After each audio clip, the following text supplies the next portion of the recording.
Bonjour à tous et merci à Inspiration Maçonnique de nous accueillir dans ce média assez inhabituel pour nous, mais qui, je l'espère, intéressera tous les abonnés.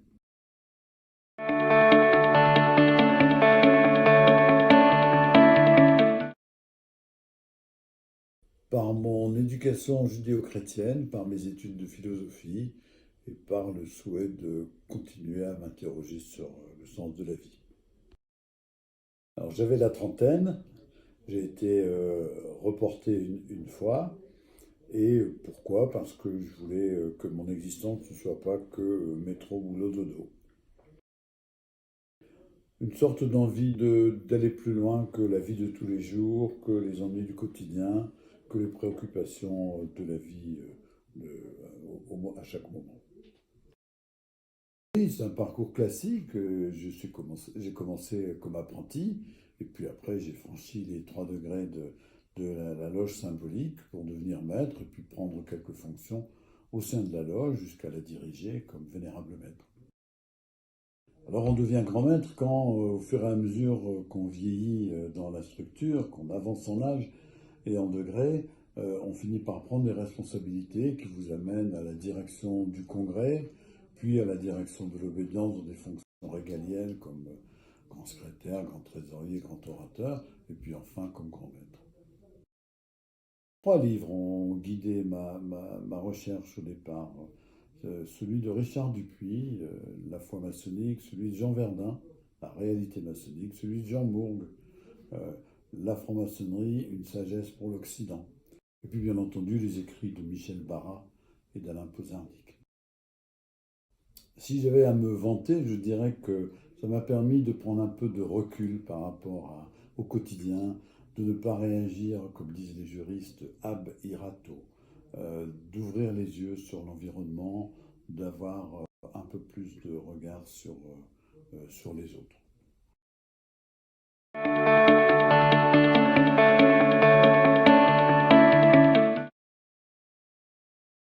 La manière la plus classique d'entrer en franc-maçonnerie, c'est d'être coopté par quelqu'un qui vous regarde, qui imagine en vous les qualités nécessaires et qui vous fait signe pour savoir si ça vous intéresse. Sinon, si vous êtes curieux, que vous connaissez personne, allez sur Internet, il y a le site Grande Loge de France. Oui, il faut avoir le goût du travail, il faut avoir l'envie de donner du sens à son existence, il faut avoir envie de progresser, il faut avoir l'envie aussi de travailler dans un collectif. La franc-maçonnerie est tout sauf une secte. On y entre difficilement, on en sort dès qu'on en a envie ou qu'on n'est plus intéressé, et donc on n'a pas de gourou. C'est pas mon cas, et donc ne parlons pas de la franc-maçonnerie comme une telle structure. Libre, c'est facile, c'est simplement ne pas être enfermé dans du dogmatisme, dans une croyance sans réflexion, ne pas être capable de se remettre en question. De bonne mœurs, c'est simplement d'avoir une conduite qui soit respectable, que les autres considèrent comme une bonne conduite. Il n'est pas question là de diriger la vie de quelqu'un au plan moral, ça le concerne personnellement. C'est parfaitement inexact. Il faut au contraire n'être ni homophobe, ni raciste, ni discriminant, ni extrémiste, ni tout ce qui porte atteinte à la dignité de l'autre. La franc-maçonnerie n'est pas raciste, elle accueille dans ses rangs des frères, des gens, des frères de toute nationalité, de toute origine, de toute croyance, de toute préférence. Et donc, elle ne peut pas s'inscrire dans une démarche qui serait discriminatoire, quelle que soit la discrimination.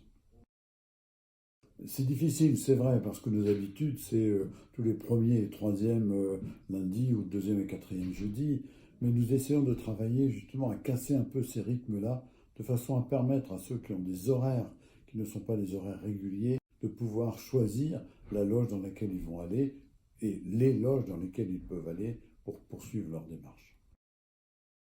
Oui, mais un seul, la bonne volonté et l'envie de travailler et de progresser. Je l'ai pas mal vu, c'est simplement peut-être un peu prématuré, mais ça peut être le cas pour ceux qui savent déjà ce qu'ils veulent faire, et il y a des frères d'un âge aussi précoce qui sont parmi nous. C'est le moment, à 50 ans, où on se remet en question, où on fait un regard sur la vie qu'on a menée. C'est donc aussi le moment où on peut se repositionner et entrer dans une autre démarche. La fréquence au début de la démarche, c'est 2 fois par mois, en général les mêmes soirs, comme je l'ai dit. Il y a aussi à l'origine quelques séances de travail, d'instruction, comme nous disons, qui sont utiles à la compréhension au début. En général, il faut compter environ 6 mois, sauf qu'en cette période, c'est probablement un peu plus compliqué vu les difficultés nées de la pandémie, mais entre 6 mois et un an, c'est une marge normale. Nous avons en Afrique des loges de la Grande Loge de France qui acceptent volontiers les Africains, et donc ce n'est pas un problème. Il y a aussi d'autres obédiences qui répondent à cette demande, et probablement sur les sites internet de ces obédiences aussi.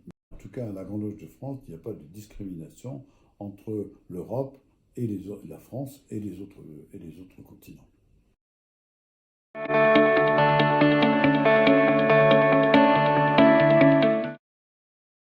Non, pas plus que la République est la même aujourd'hui qu'elle n'était à sa création.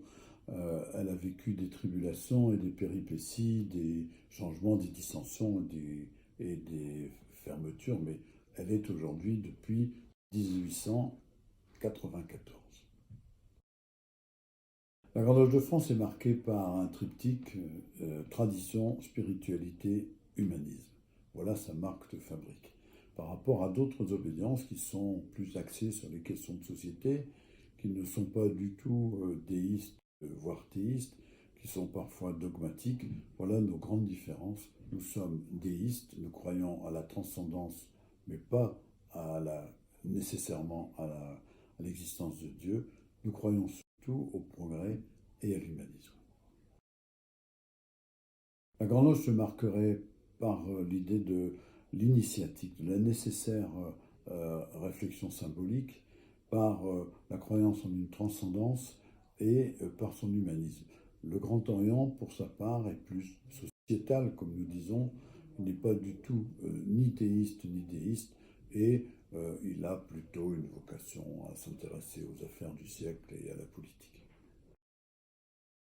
Bien sûr, parce que la franc-maçonnerie n'est pas une religion, c'est une recherche spirituelle qu'on peut mener à côté ou sans la religion à laquelle on croit, mais qui n'est pas du tout contradictoire. Les deux démarches peuvent se mener de pair. Quelqu'un qui s'y connaît déjà, être régulier, c'est respecter un certain nombre de critères. La Grande Loge de France respecte les critères que sont les 7 obligations que nous appelons les landmarks. Elle est donc une franc-maçonnerie et une obédience régulière. C'est d'abord une bonne chose de mon point de vue que la GLUA ne reconnaisse pas la Grande Loge parce qu'elle est plutôt dogmatique, plutôt théiste. Et donc les frères de la Grande Loge sont plutôt, eux, au contraire, ouverts pour ce qui concerne la question des croyances en Dieu ou pas, pour ce qui concerne plutôt le questionnement que la nécessaire croyance et la vérité. Et donc nous nous satisfaisons d'être réguliers sans être reconnus.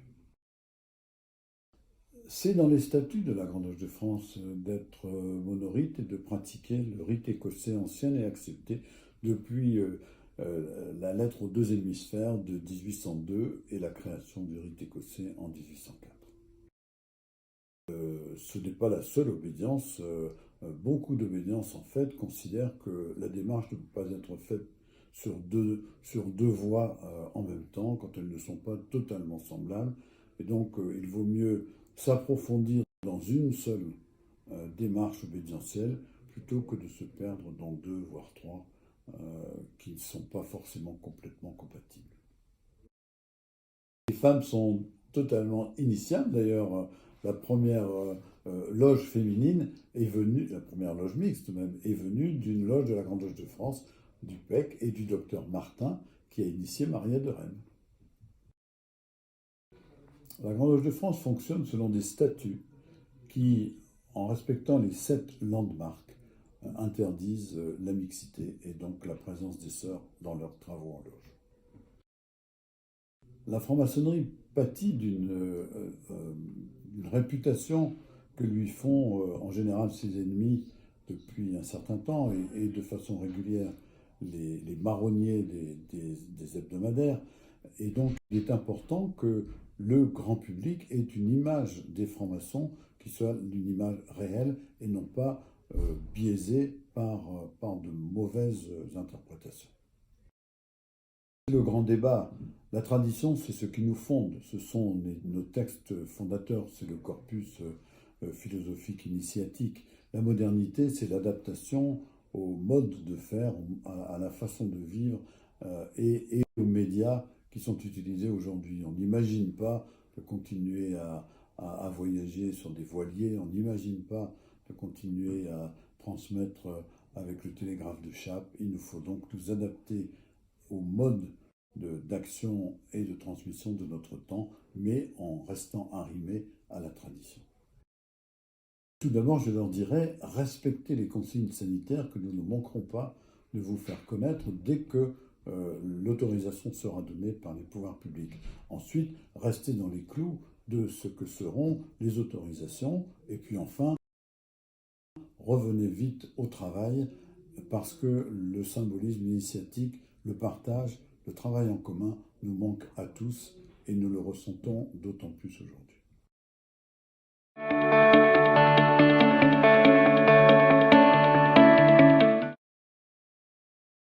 On cherche à devenir meilleur à titre personnel parce que c'est comme cela qu'il a le sentiment qu'il va pouvoir progresser et en devenant meilleur, se permettre de construire un monde meilleur. C'est notre façon de voir l'amélioration de la société et de l'humanité. Alors, grâce aux moyens modernes de communication, nous avons maintenant un site internet suffisamment explicite. On va sur Grande Loge de France ou GLDF et on trouve tous les renseignements utiles, y compris lorsqu'on est vraiment intéressé pour être contacté pour aller plus loin dans la démarche.